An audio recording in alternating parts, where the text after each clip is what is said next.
Altuve, open stance, waits. Another 3-2 and a high fly ball. Deep left center field. At the wall. Tie the game. The legend of Jose Altuve, 3-run homer right there in the 2017 World Series during that epic Game 5 against the Los Angeles Dodgers. I still feel like I lost a couple of years of my life that day, both watching the Houston Texans play the Seattle Seahawks earlier in the day in what I thought was the coming out party for Deshaun Watson, and then right afterwards, that game, which was back and forth and so much offense. Best baseball game I've ever seen. Altuve left his mark on that one, and he's going to be with the Houston Astros through 2029 after signing a $125 million extension. It's going to pay him $30 million in the 2025, 2026, and 2027 seasons after his current contract expires when the season's done. Last 2 years of the contract, it's $10 million each, so a little more team-friendly when he's 38, 39 years old. Gotta say, been a very impressive offseason for, yes, General Manager Dana Brown, who made good on one of his promises at his introductory press conference as Astros GM last year in signing Altuve, but also by the guy signing the checks, Jim Crane. And look, we do frown on people carrying water for baseball and football's owners. You know, the information tradesmen who masquerade as reporters, like an Ian Rappaport or a Buster Olney. But, I mean, we're not above licking a boot or two. So we've been licking Cal McNair's boot a lot of late. It's time to give a firm, old tongue thrashing to Jim Crane's boot. Let's lick the boot, baby. Can Astros owner Jim Crane do any wrong? Of course not. We're really proud of the rings. I'm never satisfied. Let us all gather round and lick the boot of the greatest owner in Houston sports by making fun of other bad owners. I hope you washed your ass this morning. It's about to be kissed. On one hand, in the AL West, you've got the A's, who seem to have forgotten to dot their I's and cross their T's in their move to Las Vegas. The Las Vegas mayor is saying maybe they should stay in Oakland, which is pretty funny. Meanwhile, you've got Jim Crane being professional at first with MLB.com's Brian McTaggart with this statement about the Altuve contract. Altuve was here when I got here in 2011. We're the only two guys that have been here that long. Not only has he performed well, but to have him hopefully retire here is a big deal for the franchise, for him, and the fans, more importantly. But then he texted the legend, Mark Berman, formerly of Fox 26.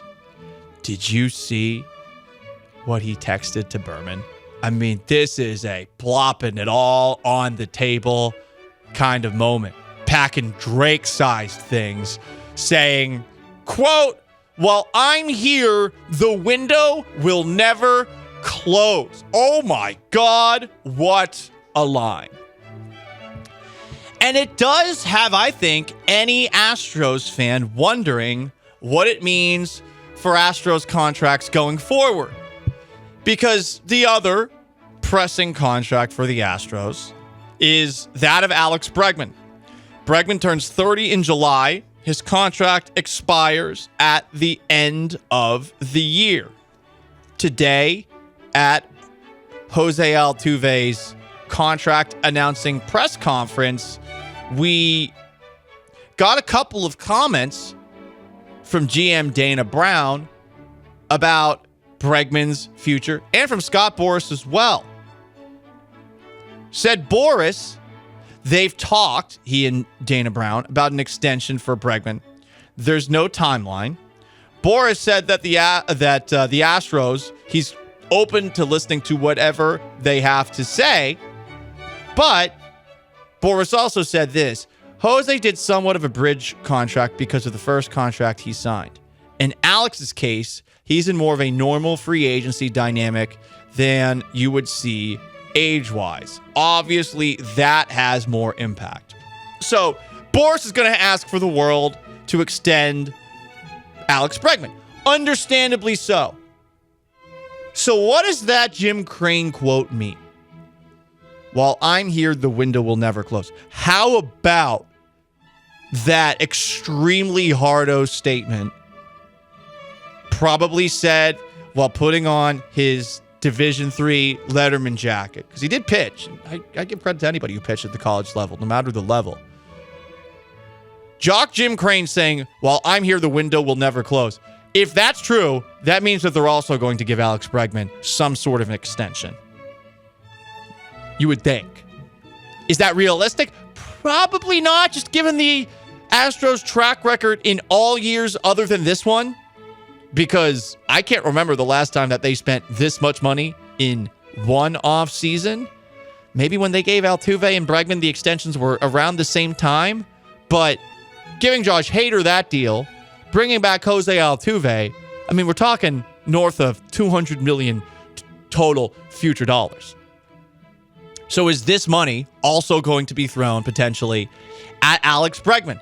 And I say that because, okay, while I'm here, the window will never close, but who are you replacing Alex Bregman with? I'm not one of those dorks, nerds, no offense, who studies the Astros farm system, but I did see a graphic, and there's only 3 teams that have 0 prospects in the top 100. It's the A's are one of them. The Astros are one of the other 3. So with that in mind, like, who the hell is replacing Alex Bregman? Who's the next man up? And I mean, they'll be lucky if they get even 1 year of somebody filling in for Alex Bregman that's similar, remotely similar to that of Jeremy Pena. That's just unrealistic. What Pena did his rookie season, and specifically in the playoffs, was insane and unexpected, stepping in for Carlos Correa. Are we really expecting somebody that we are not talking about right now in the Astros farm system in a post-Alex Bregman world to step in and do as a hitter and as a fielder what Bregman has done? Doubtful. So if Crane's saying, while I'm here, the window will never close, that means he's got to extend Alex Bregman if he is staying true to those words. And I don't know that he will do that, Sean Mapes. Yeah, the Bregman one seems tougher because unlike Altuve, he does have a little bit of, I don't want to say he's like slowed down considerably, but there are times where you're not as impressed with what Alex Bregman is doing at the moment. It's been a while since he was playing at an MVP level, like going back to 2019. That's 5 years ago now. Yeah, so it is a little bit different. I would say that for Jim Crane to, put his money where his mouth is when it comes to the Windows comment, I would say it's either pay Bregman or pay Tucker. Kyle Tucker. Because right. Kyle Tucker is more of, it's no surprise why he's more of a long-term, the window never closing because he's younger. Right, he's 27. Crazy how that works. But I do think that one of those two, it is crazy that we're now going we didn't think that they would re-sign Hader. We kind of thought that they would re-sign Altuve, or at least we didn't allow ourselves to think of a world where they didn't re-sign Altuve. But now the expectations that he's set for himself, not just by what he's done this offseason, but what he's said too. Now it's, well, you gotta drop $300 million on either Tucker or Bregman's front step. Like that's what you have to do now because the expectations are so high. I'm with you there. It's got to be one of the two. I'm hoping that interpreting Jim Crane's comments quite literally means that he is just going to throw all sorts of money at this team until he can't. Or until he's dead. Jim Crane, Astros owner for life, Jose Altuve. Astros player for life, 713-780-3776 to call in. You can join as well by texting that same number on YouTube at ESPN Houston and on twitch.tv/ESPN 97.5. We've got Alex with a thought. Alex, what's going on? Hey, guys. Man, I'm not going to lie. I completely have a brain fart. It happens. Dude, I completely forgot what I was going to say while I was on hold. I'm embarrassed. You're the man. Y'all have a good one. No. Jesus Alex, hey, stay with us. Stay with us. It was Yes, about the sir. Astros. It's about okay. Alex Bregman. Listen. Sean and I relate. Specifically me. Is my show? I got it. I remembered. You got it. There we go. Give it to us. Hit Okay, us. so basically the gist of it is this. If you look at Bregman's numbers, he starts off the season really slow, but at the end of the season, if you look at those numbers, those are damn good numbers, honestly. Like you wouldn't be disappointed if you saw any player that had those numbers.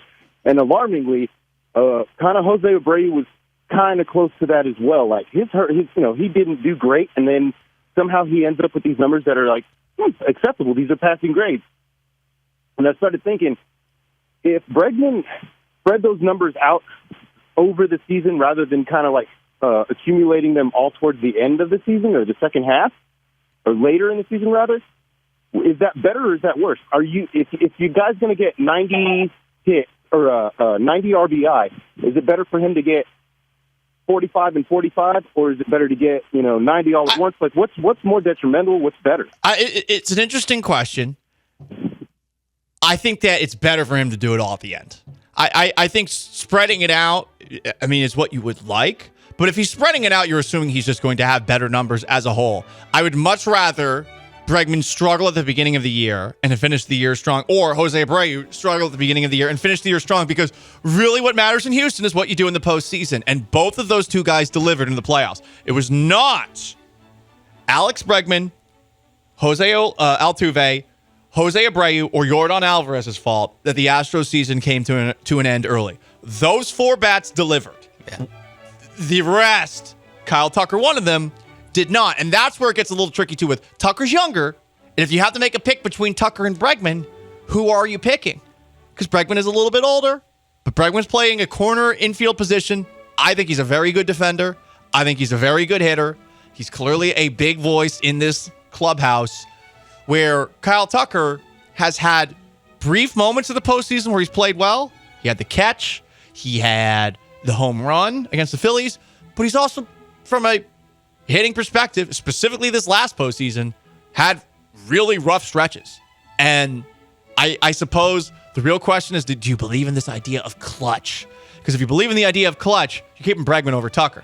But if you're looking at youth and keeping this thing going as long as possible, you're probably thinking if you got to pick between those two, you're giving it to Tucker. It's very tricky decisions for Jim Crane to make. My hope is that him saying, while I'm here, the window will never close, means he is going to extend everybody. And he is going to find some sort of money that he maybe doesn't even have to pay these guys. And you know what? That's the key to life. Borrow as much money as you possibly can. I'm not speaking for a credit card company or anything like that here. Just spend. Live life. It's going to suck later anyway. Just deal with the bills and the interest later. And for all we know, the world's going to be over in 2029 due to non-human intelligence or Skynet or something like that. So there you go. There you go. So Jim Crane, that's my advice for you.